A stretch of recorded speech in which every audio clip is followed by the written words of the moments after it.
The Nexari Empire's warships emerged from hyperspace like obsidian daggers against the starlit void. Their crystalline hulls, each spanning kilometers in length, cast long shadows across Earth's outermost defense platforms. Admiral Sarah Chen watched from the bridge of the Seoul Defense Station as the alien armada took position just beyond weapons range.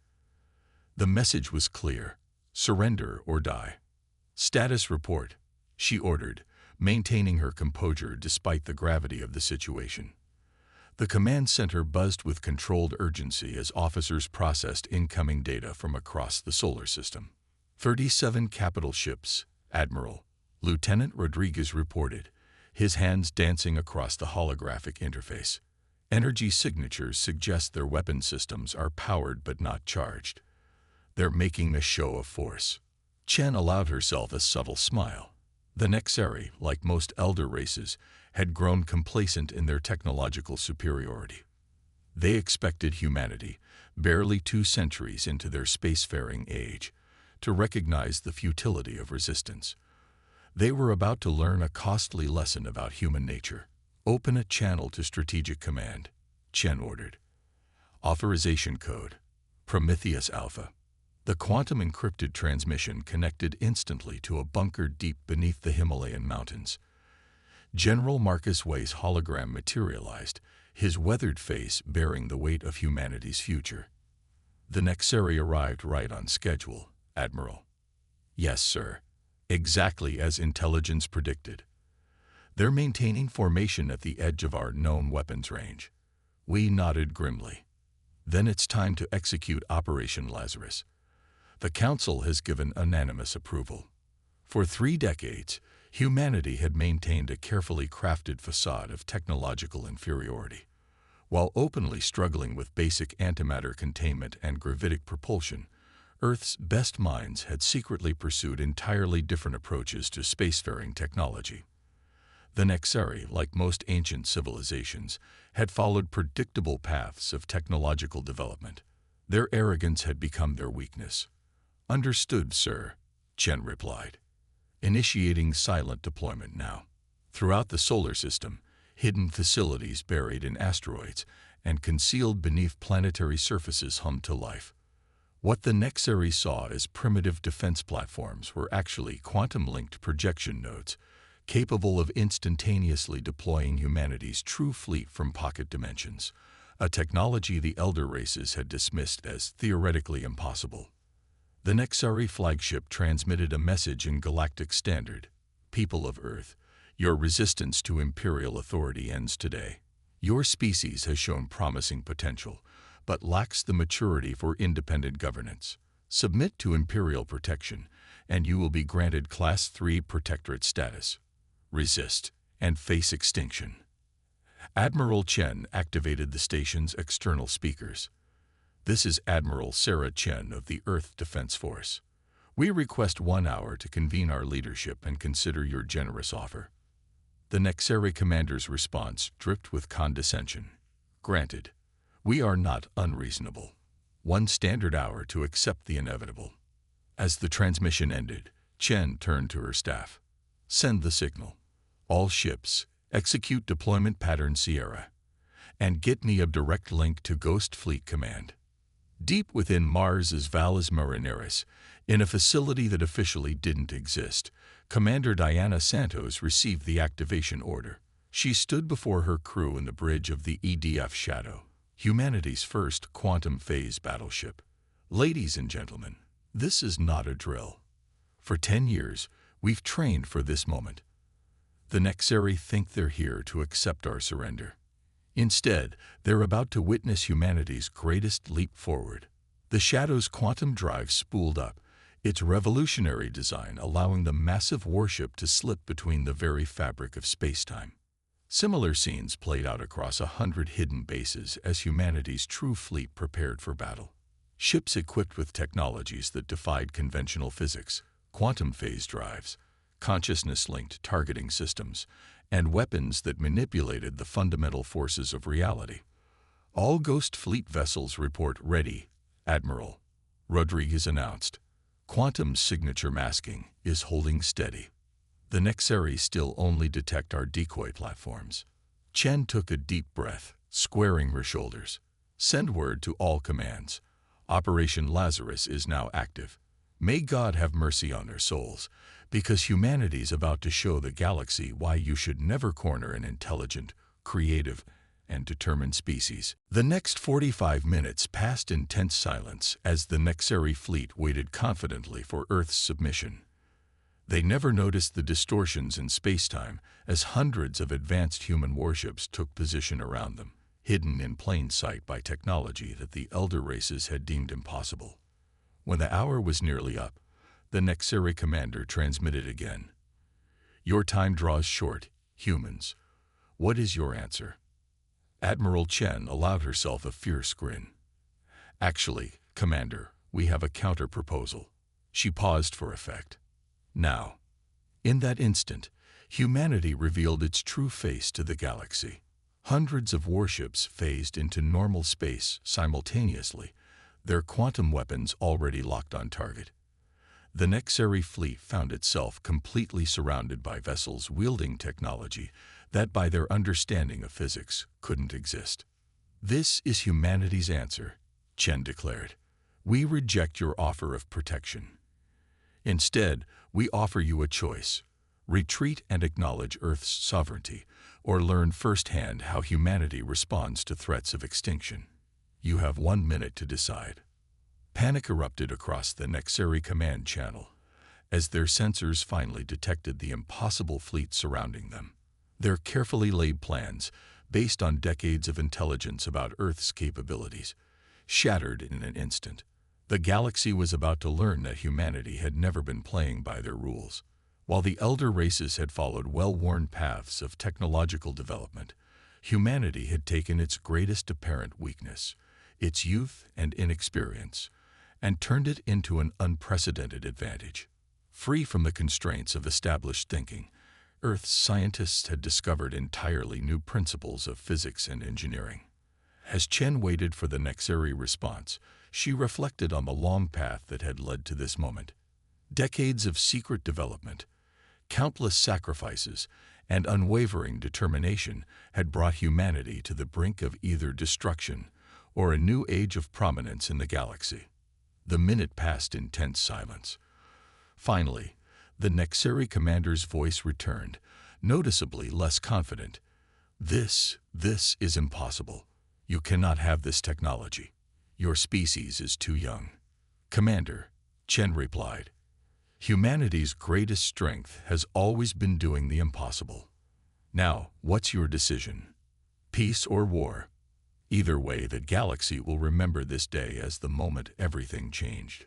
The Nexari commander's response came just seconds before Chen's deadline expired. We will withdraw to discuss these developments with the Imperial Council. The massive crystalline ships began powering down their weapon systems, their formation shifting into a defensive posture. Commander Diana Santos watched from the Shadows Bridge as the Nexari fleet retreated, their once proud formation now scattered and uncertain. Admiral Chen, she transmitted, permission to reveal the Shadows' full capabilities. Let's give them something to really think about. Granted, Commander. Show them what humanity's been hiding. The Shadow's quantum drive engaged, its revolutionary technology allowing the massive warship to seemingly split into multiple vessels, each as solid and real as the original.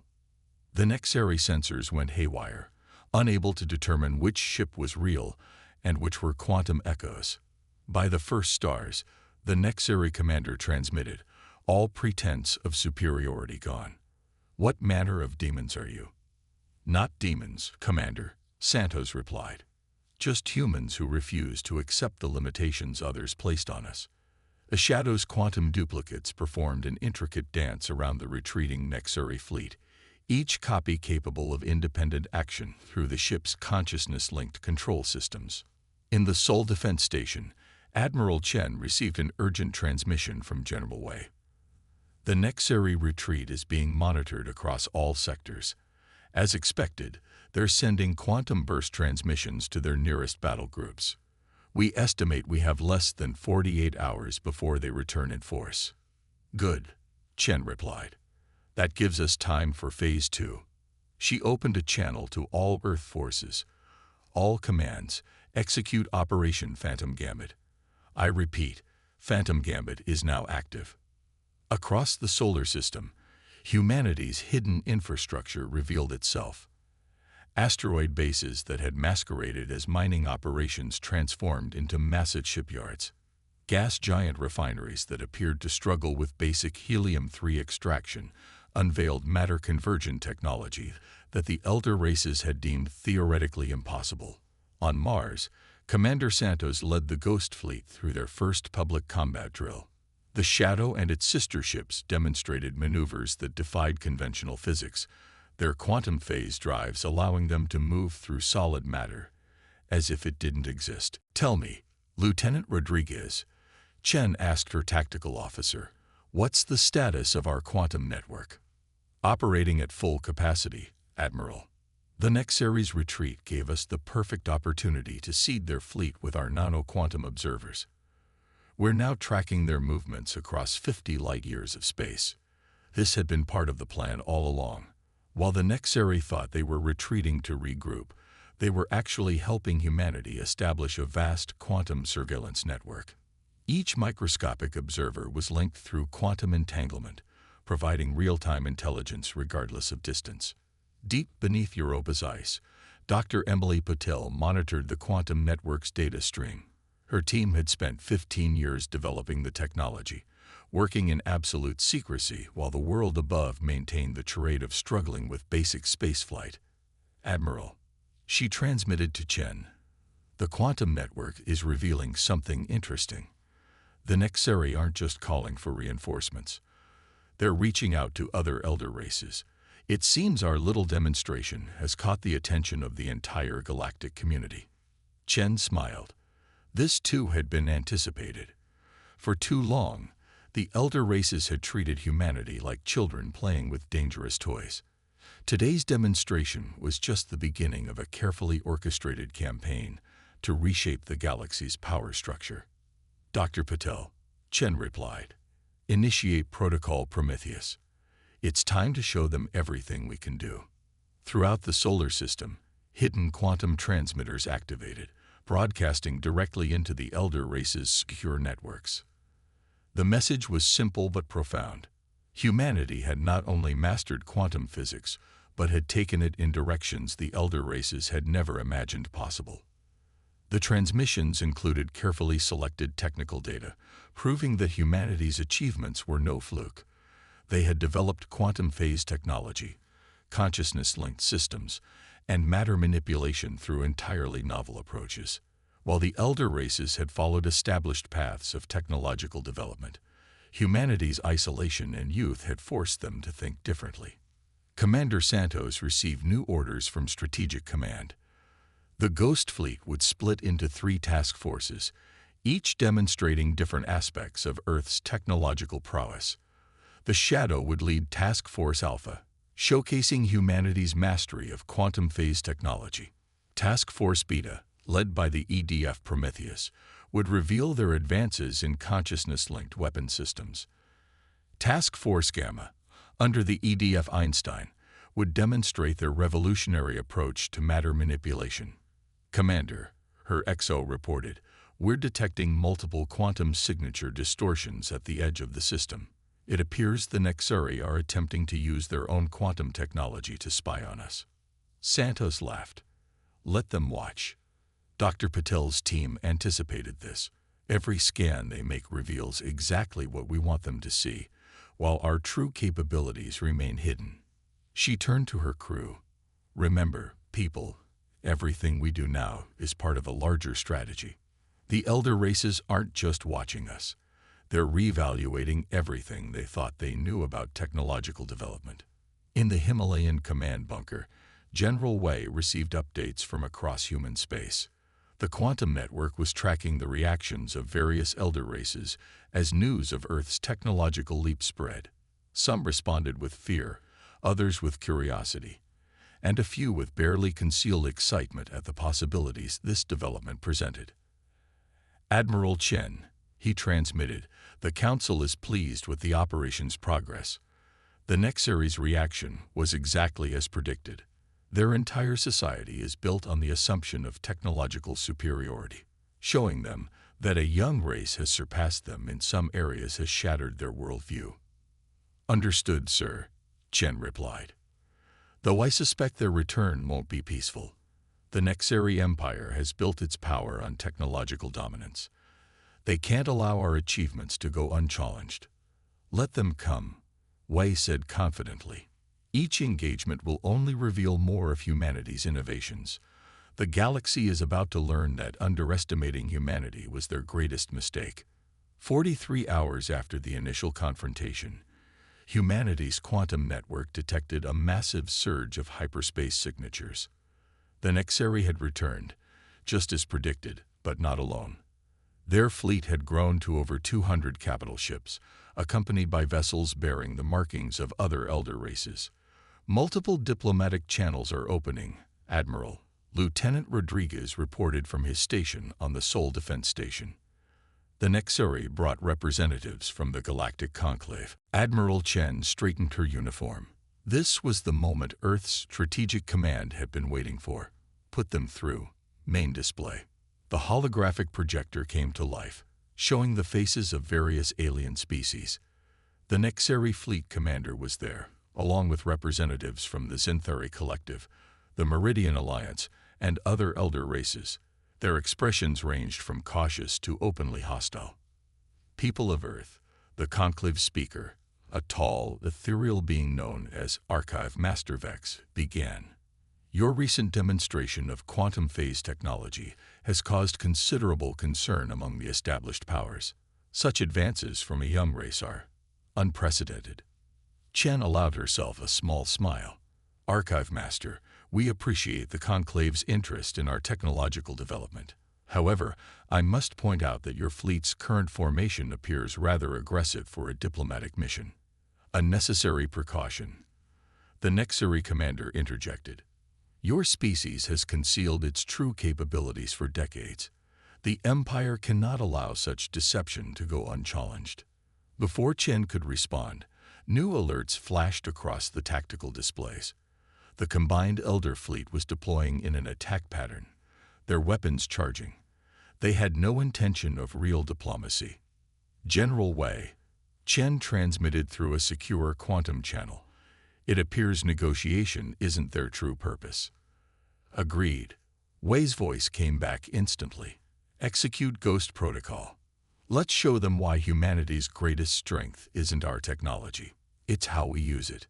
Chen opened a broadcast to all Earth forces. All commands, Ghost Protocol is now active. Execute according to plan. Commander Santos, watching from the Shadows Bridge, grinned as she received the order. Ghost Fleet, initiate quantum phase shift on my mark. Her crew worked with practiced efficiency, preparing their revolutionary drives for their most ambitious maneuver yet. The Elder Race's fleet advanced, their sensors probing for Earth's hidden ships. But humanity had one more surprise waiting. Instead of appearing to challenge them, every human vessel seemed to vanish completely. Impossible, the Nexary commander exclaimed. No cloaking technology can hide ships this completely. That's because we're not hiding. Santos' voice came through their comm systems. We're simply operating on a different layer of reality. The Ghost Fleet had shifted slightly out of phase with normal spacetime, existing in a quantum state that the Elder Races had never conceived possible. From this state, they could observe and interact with normal space while remaining virtually untouchable. All task forces, execute attack pattern Chimera, Santos ordered. What followed was unlike anything the galaxy had ever witnessed.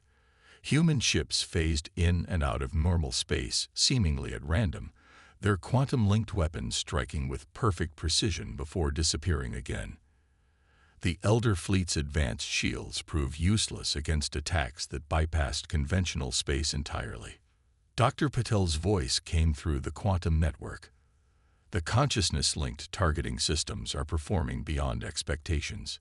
The Elder Races can't comprehend how we're achieving such perfect coordination. The truth was elegant in its simplicity. While the elder races relied on AI and computer systems for combat coordination, humanity had developed technology that linked their crew's consciousness directly to their ships. Human intuition and creativity, combined with quantum phase technology, created a fighting force that defied conventional military doctrine. Admiral Rodriguez reported, "The Meridian Alliance vessels are withdrawing. The Zinthari are following suit." Chen nodded. This too had been anticipated.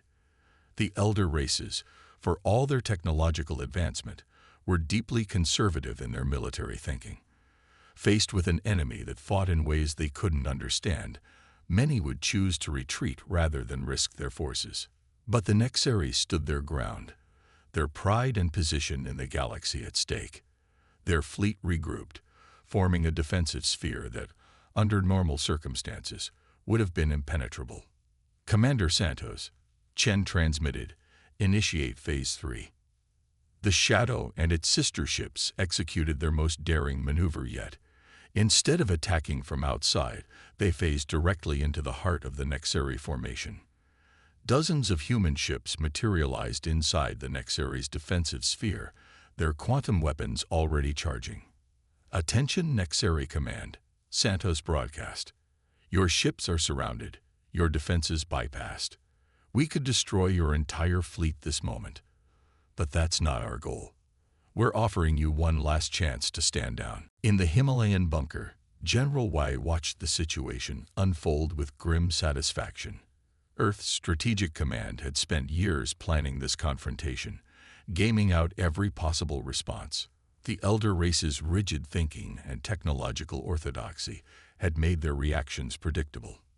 "Admiral Chen," he transmitted, "the Council is ready to present our terms to the Conclave.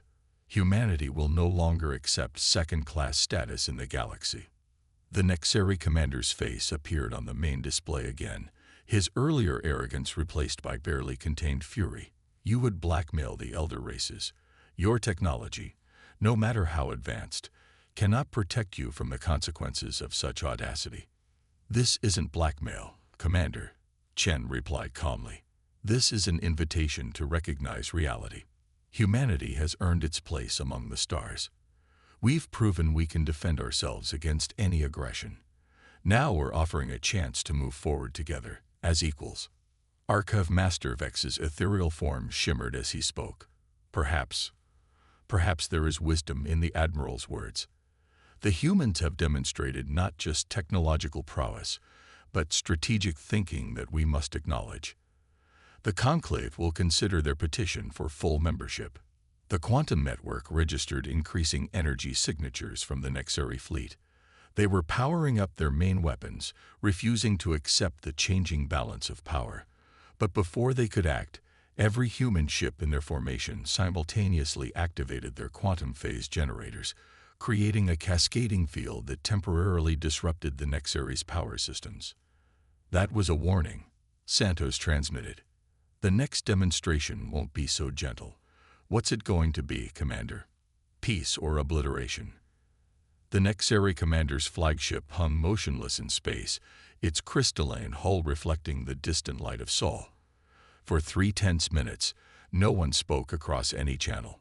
The fate of 3 civilizations hung in the balance as the Nexarii wrestled with their pride and the newfound reality of human capability. Finally, a new voice cut through the silence. "This is High Admiral Ven of the Imperial Center.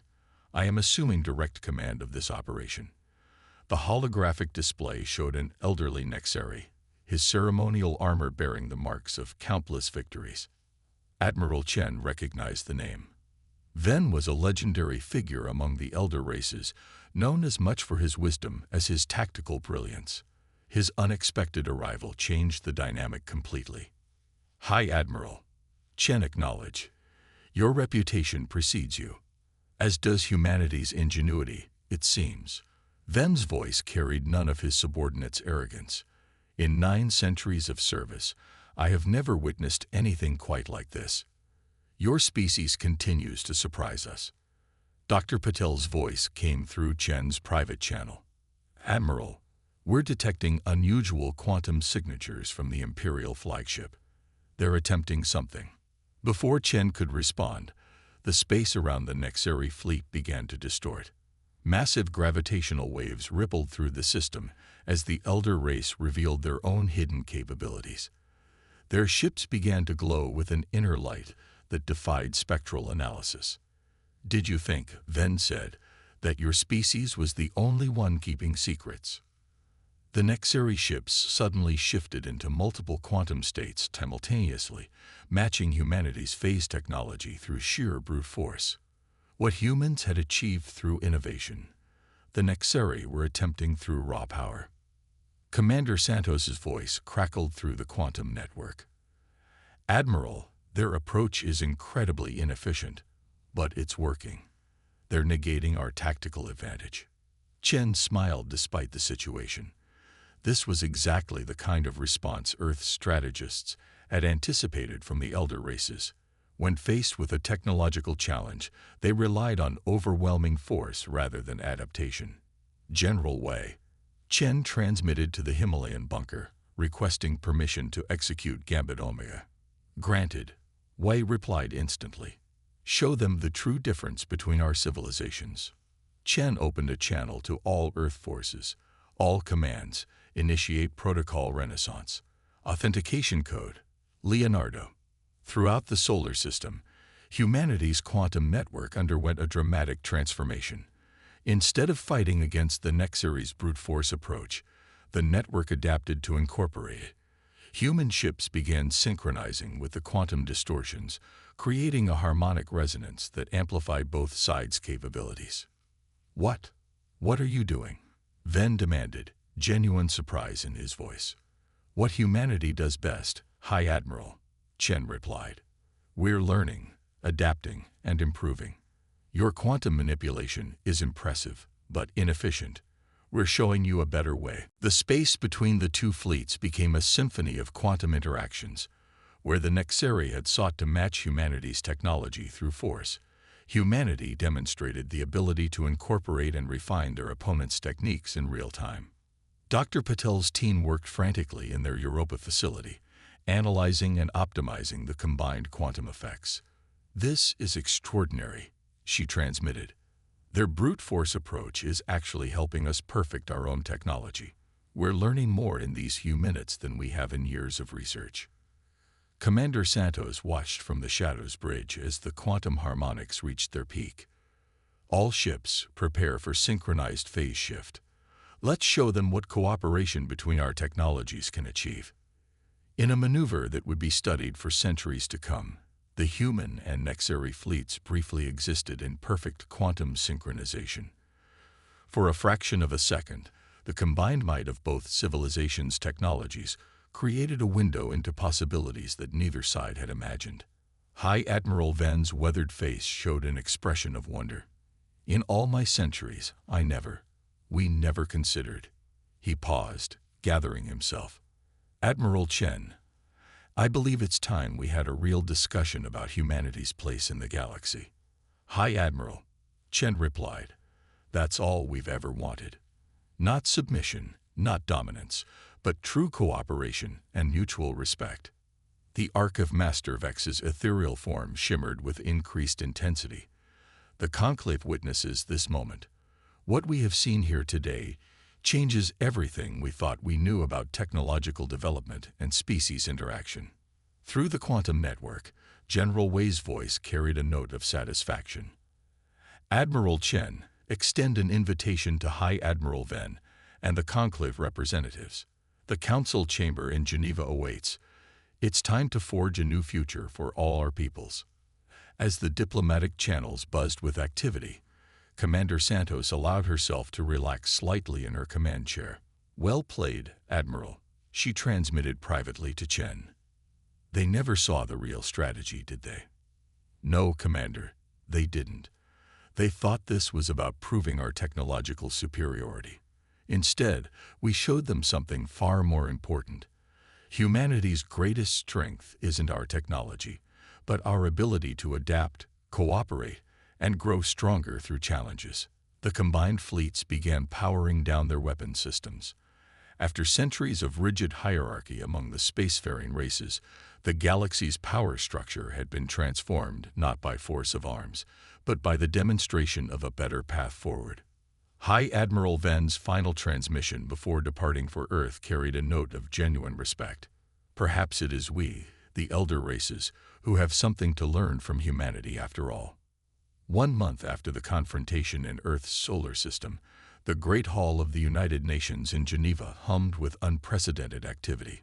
Representatives from 27 spacefaring civilizations gathered to witness the signing of the Quantum Concordat, a new framework for galactic cooperation and technological development.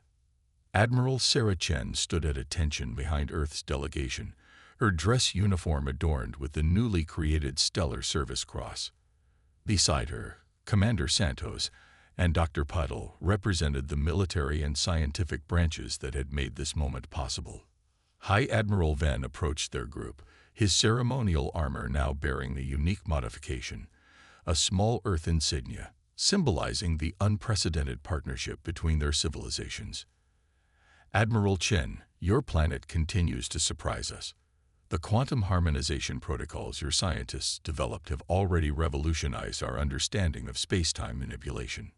Your own contributions have been equally valuable, High Admiral, Chen replied. The power management systems your engineers shared have helped us refine our phase technology beyond our original projections. Archive Master Vex floated nearby, his ethereal form pulsing with excited energy. Never in the Conclave's history have we seen such rapid advancement through cooperation.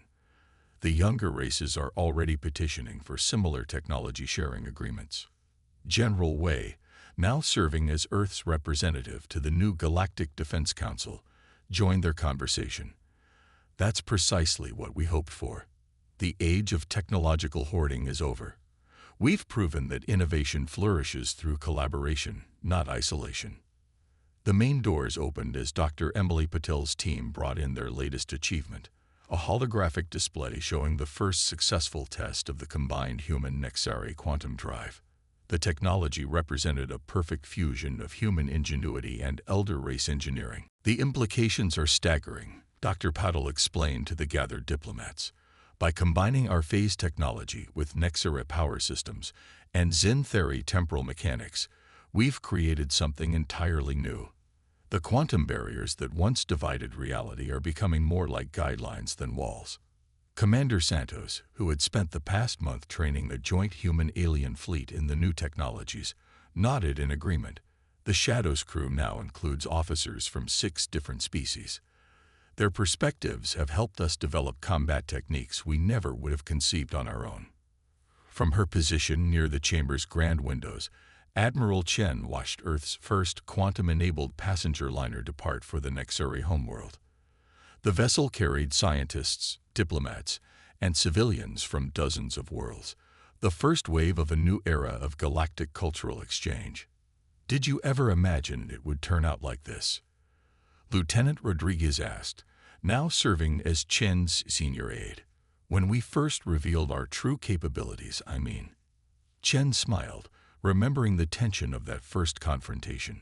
We hoped for cooperation, planned for war, and achieved something greater than either. Humanity's greatest strength has always been our ability to imagine a better future and work towards it.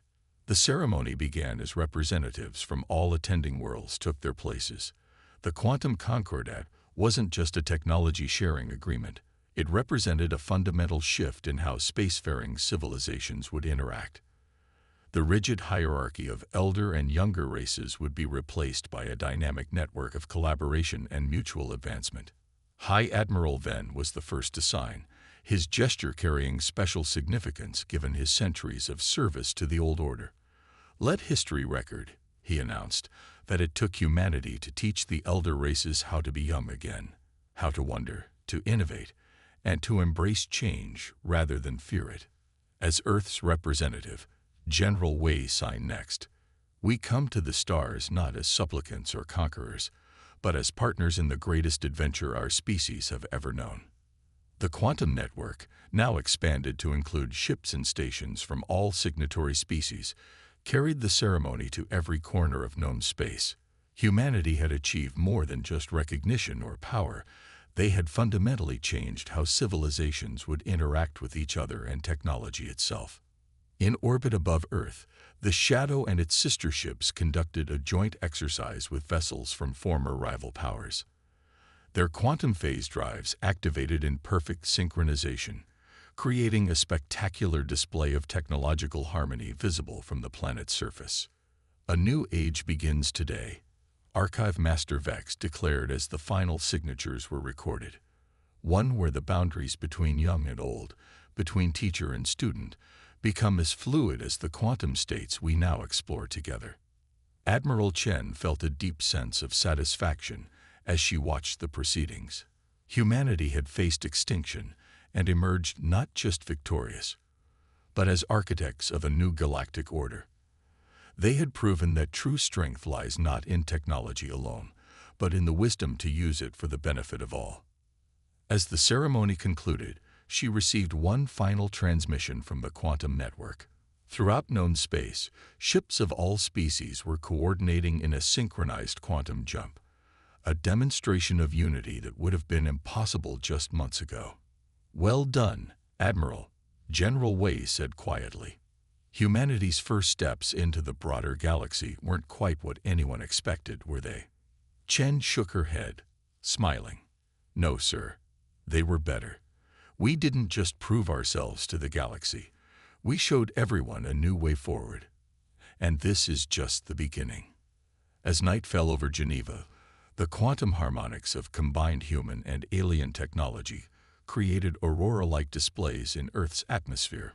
It was a fitting symbol for this new dawn, beautiful, unexpected, and born from the combination of different worlds and ideas coming together in ways previously unimagined. Humanity had earned its place among the stars not through force or submission, but by demonstrating that the greatest achievements come when different peoples and technologies work in harmony. The future that awaited them would be more extraordinary than any single civilization could have achieved alone.